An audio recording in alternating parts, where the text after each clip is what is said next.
जिंदाबाद जिंदाबाद बीजेपी जिंदाबाद जिंदाबाद जिंदाबाद बीजेपी जिंदाबाद जिंदाबाद जिंदाबाद অচিন্তদা আমাদের বিজেপির বিধানসভার কনভেনার ছিল 2021-এর নির্বাচনে এবং মন্ডলের প্রেসিডেন্ট ছিল তার আগে।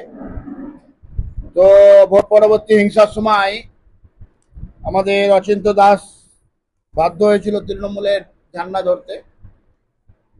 গিরিধারী সরকার পরিহারপুরের 184 নম্বর বুথে আমাদের লড়াকো নেতা উনি আমাদের পার্টিতে আসলেন এবং কৃষ্ণেন্দু চক্রবর্তী, বিশ্বজিৎ দাস, সজল বাগদি, কমলেশ বাগদি, আদিত্য সাহা, বিক্রম বাগদি, লালটু গড়াই, এদের নেতৃত্বে 150টি পরিবার ভারতীয় জনতা পার্টিতে আমাদের সঙ্গে যুক্ত হলো। সাঁইথিয়া বিধানসভায় ভারতীয় জনতা পার্টির হাত শক্ত হবে এবং আপনারা দেখবেন যে দিন প্রতিদিন বিন্দু বিন্দু করে সিন্ধুতে রূপান্তরিত হচ্ছে ভারতীয় জনতা পার্টি। ভারতীয় জনতা পার্টি করতাম, অনেক কিছু পদ হোল্ড করেছি, যেমন সাঁইথিয়া শহর সভাপতি ছিলাম, সাঁইথিয়া পরবর্তীকালে সাঁইথিয়া বিধানসভা কনভেনার ছিলাম 2021 সালের ভোটে।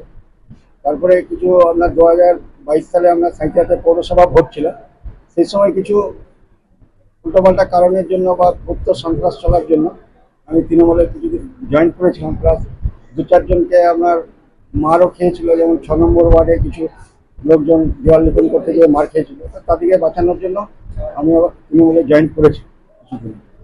তো সমগ্র পশ্চিমবাংলার যে পরিস্থিতি এখন আছে, সেই পরিস্থিতি অনুযায়ী মানুষের যদি সাধারণত একটুখানি বিবেকও দংশায়, তাহলে সে কোনোদিন তৃণমূল আর করতে পারে বা করা সম্ভব না।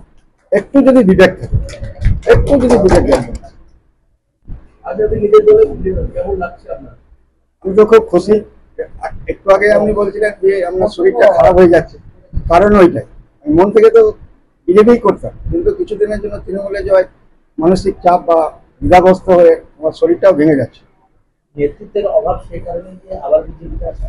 নেতৃত্বের অভাব বলতে আমি সেইভাবে নেতৃত্ব ওনাদের কাছে কোনোদিন চাইও নি, কারণ হচ্ছে আমার মনটাই তো নাই, আমি চাইব, যার জন্য আমি আবার বিজেপিতে ব্যক্ত।